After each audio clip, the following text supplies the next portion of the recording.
sheriff, I've made a decision to retire from the office and go into private life. And I made this decision comfortably when I started out years ago, when I was first appointed back in 1999. I said that I wanted to be the sheriff of all of the people.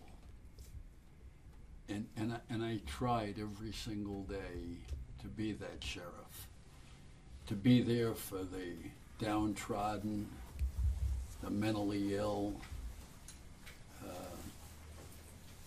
people that really never really had a voice in government. And one of the first things that happened after I was appointed, Governor Engler closed down all of our mental health hospitals, and we were just warehousing people in the county jail. And that's a rather inhumane thing to do. And we've been working with Wayne State University, Michigan State University, and conducting studies and trying to get help for our mentally ill in the county jail. And they have determined from their studies, they quite frankly supported what we already knew, that 64 to 75% of our people in the jail on a daily basis are mentally ill. And of that number, 28% are severely mentally ill. And because of the Stepping Up program, we're now looking at a secured facility where we can house these people in a humane way. And and that's in the works right now. One of the things that always concerned me was the way our vulnerable people were treated and how they were not only neglected, abused, and exploited at a disproportionate rate was the elderly. And so in 2008, I started, along with my staff, and I've got to say, when I'm talking about these things, it's not Bob Pickell, it's the people at work here. These are the people that really make the changes happen. They make things go, and they're the ones that are really serving the people. And we developed our Elder Abuse Task Force, and since 2008, the Office of Sheriff has obtained over 1,100 felony warrants for people who abused, exploited, and neglected the elderly. And I'm really, really proud of that, and I'm proud of my detectives and the investigators and our social workers that were a big part of getting these people, taken out of a bad environment and put into an environment where they were protected. The other group that was very, very vulnerable, as I saw through the years, was young girls,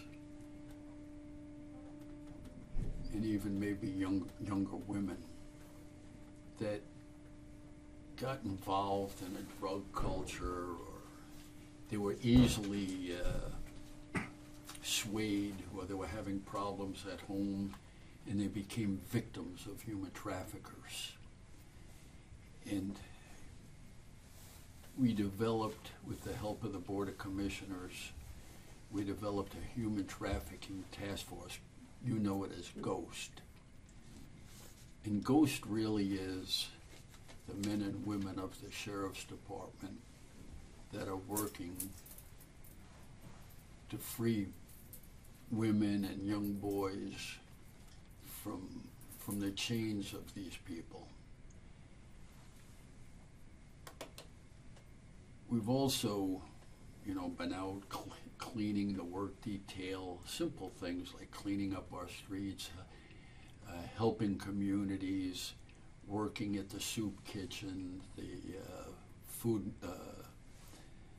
the food services, Salvation Army, trying to help people that need the help for financial reasons. And all of these things have all come to fruition now. They're all coming together.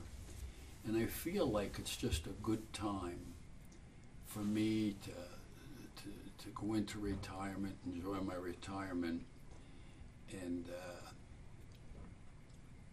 that's what I'm doing today. And it's a well thought out decision. I'm very comfortable with it.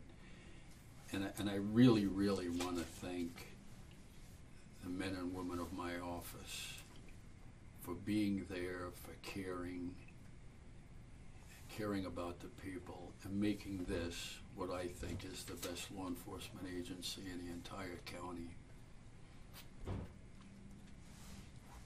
And I'll entertain any questions that you have. How long have you been thinking about what's the decision? I've been thinking about it for probably a couple of months. And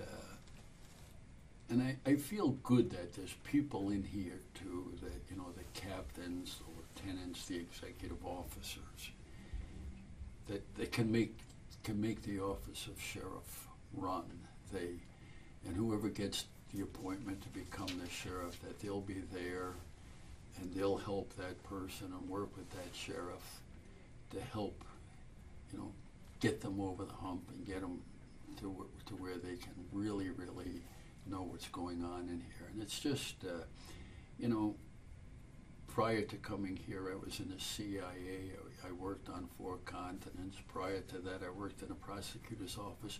So I've been in law enforcement for over 50 years. And, you know, it's just time for me and my family. I was going to say, why is it now a good time to leave the department? Specifically, what is happening here that you're happy with, and what is it that you want to see the next sheriff, you know, pick up and well, the take next sheriff, I want the next sheriff to be someone who cares about the vulnerable, who will carry on with helping the elderly, carry on with helping the vulnerable, the people that are victims of human trafficking, who will care about the poor, who will care about the mentally ill. And I think the leadership in this office right now is not going to let the new sheriff forget about these people, because, you know, it's the sheriff who always gets the credit, but it's really the people that work in here. It's just like you know, Channel 12 or Channel 5 or the MLive, they get all of the credit, you know, but it's really the work of the people on the front lines that get it done. And that's the same thing that's true in here. The second part of your question, I have a daughter out in California. I have a son in Washington. You know, I want to get out and see them. I want to see my grandkids. And when you're tied down to a job like this is a 24/7 job. The phone never stops ringing. The concerns never stop. It's just, it occupies your whole life. And when I said before about the sheriff being the executive of the chief executive of county law enforcement, it's not only, it's trying to set an example for other agencies, like with human trafficking. I want them to get involved in human trafficking. All police agencies, all law enforcement agencies, give traffic tickets to restaurant drivers, and those things are important. But it's also important to have people programs, proactive programs that help the people that are in need. And that's the one thing I wanted to do here, was to set that example that we're proactive, helping people in need. And I sometimes, I don't believe you have to give everybody a traffic ticket. If the whole purpose of stopping somebody is to change their behavior. And I think you can do that with a warning. I don't allow my people to hide behind billboards, to do stationary surveillances. I mean, that's almost like punitive. It's You know, and I understand people could say, well, it's a deterrent. Well, if the guy's hiding behind, or the woman's hiding behind a billboard, it's not a deterrent because you can't see them. That's why you sped by them. But, you know, law enforcement has to be more than that. It has to be a proactive, almost to the sense at some point you have to be a social worker. And you have to care, you know, helping the elderly that are exploited. The other thing is, my office did the BESCO case. BESCO was the Atlas Valley Golf Club. That was a $4.5 million embezzlement. How many police agencies do $4.5 million embezzlements in this county? All of, you know, if you look, all of the major cases with embezzlement are done out of this office because, you know, some of the smaller police agencies, they don't have the people to do it. I'm not saying they don't have the talent to do it, but they don't have the people or the knowledge to do it. And so in that sense, you know, we tried to lead, and I had a drug team, the Posse. You may recall, it's some of the older people. And the Posse was responsible for the largest single drug seizure, drug and money seizure in the history of Genesee County. What year was that? That was about 2000, I want to say about 2010, 11. We seized over $700,000 and 10 kilos of cocaine of people that were coming in from Mexico and distributing the drugs. I mean, that's the largest single. And then we were put out of business because in 2011 the county fell on hard times, and that was cut. But no other police agency has, you know, rivaled that. That was the largest. Now it's the second largest because just within the last year we did the Fenton Tavern investigation where we seized $800,000 and thousands of opioid pills. So, you know, we're very, very proactive throughout the entire county, and just, you know, I feel good about it, and I want to spend more time with my family. When's your last day? My last date will be January 5th, 2020. Can you know anything about the transition process at this time, Sheriff? I mean, I know, yeah, I know there is an appointment process. There's a committee consisting of the prosecutor, the chief probate judge, which would be Judge Bargy, and the county clerk, John Gleason, and they have to meet and appoint someone. And I don't know anything how they'll do that. I've not conferred with I haven't read the law and how it's to be done, but it'll have to go through that process. I'm also confident I can leave knowing that the undersheriff, Chris Swanson, will be a caretaker for these programs that I just talked about until there is an appointment of a sheriff. Will you be recommending anyone from the office? No, no, I'm not going to get involved in that. There's a number of capable and competent people I know that may seek it, and I'm not going to you know, get involved in.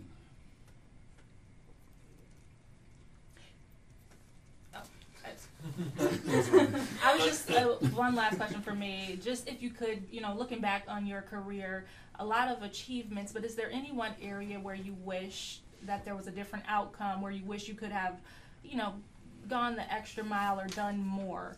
Anything that really sticks out for you? No, nothing that really sticks out. What really sticks out to me is people that have been hurt, people that have been harmed, and you know, there weren't enough because of Flint, Michigan, for example. You know, we're below the poverty line.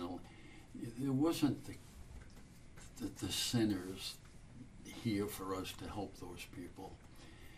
And that's the one regret that I have, that we didn't have more resources in this community, and we have good people in this community.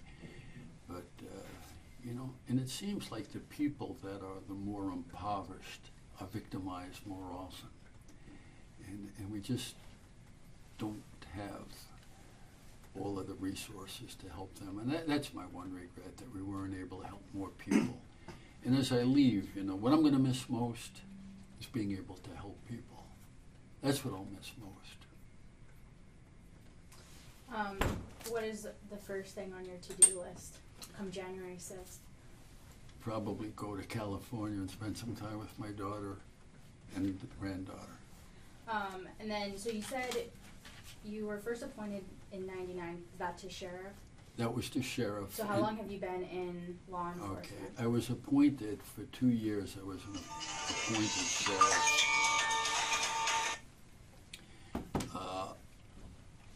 I ran 5 times successfully for the office of sheriff for a total of 21. I'll be finishing up my 21st year next month. And I guess over your entire career, what have been some memorable cases besides those big ones you mentioned? Well, one of the memorable cases was the Mukdesi case. It was a woman that was living in a middle-class neighborhood, and her son was a caretaker. And a post office employee went to a house one day to deliver a special delivery letter. And as he knocked on the door was ajar, and it kind of opened up a little bit, and he looked in and he saw Mrs. Mukdesi on the couch.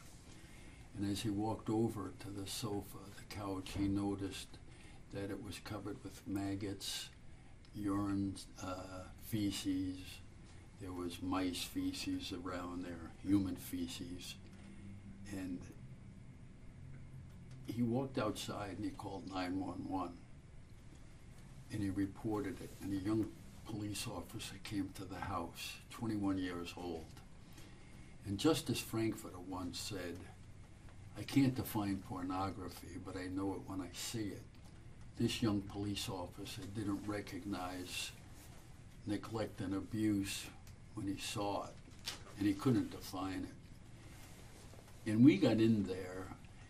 6 months later, she died. Mrs. Mukdesi died.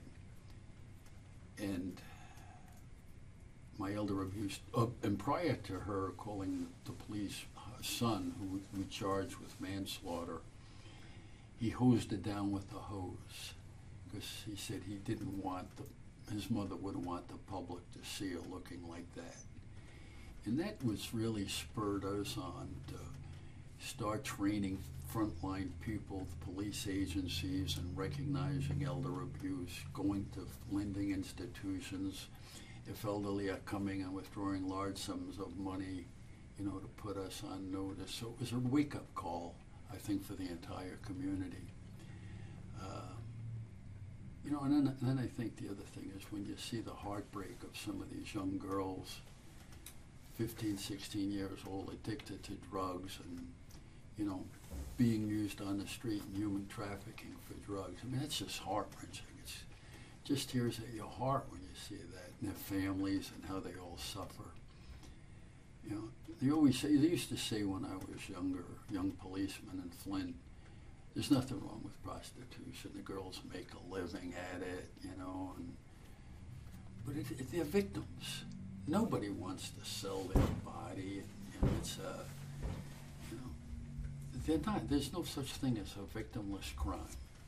That's the one thing I've learned. There's always victims, and even when you see young people getting arrested for drug dealing, most of them are supporting their own drug habit.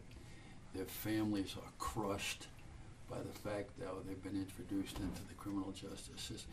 It can be a real sad place to work, but it could be a good place too, and you can help people and you can get them referred to different organizations, and that's what we hope to do. And in the courts, for example, very few people know this, but over 500,000 people go into our circuit and district courts yearly. And the deputies are there to greet them and screen them. Keeping people safe in that respect. We move 11,000 inmates a year back and forth to all of the courts, forensic centers, court hearings. Over 1,500 people, the court staff moves around the state. So, we're really a large agency. We have 272 deputies here. Not to mention a jail of medical staff, doctors, nurses, psychiatrists, dentists. This is a big operation here with a budget up at 30, maybe $35, $36 million. So it's a major operation. You mentioned the jail and some of the mental issues that you all have been trying to get help people deal with. About how many inmates do you have at any given time? I would say on average we have about 600 inmates a day. 361 days out of the last year we were overcrowded. We're allowed to have 580, but we're almost always over 600. And a lot of it are mentally ill that we have, we're able to get them on medications. More needs to be done, but we're getting them on medications. We have drug addicts that are overdosing in the jail. We're now, we have getting them into treatment centers. And I just learned yesterday at a meeting that 1,500 people daily go to 2 different places to get methadone, which is it kind of helps with the heroin addiction to wean them off heroin. 1,500 people at 2 facilities. Flint is the second largest in the state of Michigan. We have the second largest opioid problem in the entire state. That's a sad commentary, and I don't know all of the social reasons why, but none of them are really an excuse to say, it's Flint and we're the second largest opiate abusers. It's just, it's a serious problem. They all wind up in the jail, and we've got to get treatment for them, and we're doing that. And hopefully we'll get that done with a new grant that we're trying to get to help the abuser. I might have missed when she asked, but did you tell her what agency you hired in with first? I was with the Flint Police Department. Okay. And then I was sent over to the prosecutor's office on special assignment. And I retired from the prosecutor's office in 1989. And I went to work for my family moved to Washington, D.C., and I went to work for the Central Intelligence Agency. And I returned to the Flint area in 1994. And I worked, had my own business doing investigations. And I was appointed sheriff in January of '99. Thank you. And you've mentioned some of these different issues, Sheriff. With the new person coming in, what are the issues you think that they will have to tackle? I know you've tackled elderly abuse, other things like that. And what advice would you give them towards that? I think the big issue they're going to be confronted with right away is the county jail. It's continually overcrowded. It has, has the mentally ill problem, the drug problem, and it's to forge a way to get treatment for these people. And when budgets are tight, the county board of commissioners are cutting staff, you have to stand up and fight. You're fighting for staff, but you're fighting for staff to help the people that need it. And that's going to be, I think, a problem. And the county board is already signaling, what they're trying to change health care because of their legacy costs, and they're taking money from the budget for legacy costs. That's going to be something I think that the new sheriff, whoever gets the appointment, is going to have to stand up and be counted and say, these people count. We got to take care of these people. You mentioned budget. that last answer, and I know you also mentioned like your staffing and who you guys have here. Restructuring, is that going to be probably one of the big things that the new sheriff's going to have to address? Well, yeah, I'm hoping that whoever the new sheriff is, you know, we're always restructuring. I in 2011, I had $3,100,000 cut from my budget. We had to restructure, and that's always an ongoing thing. But you know, that's just part of being a manager. You know, the sheriff manages. Not all people, not all managers are created equally. Some are good managers, some are bad managers. You know, some, you know, if you even look at sports, some get fired because they don't win.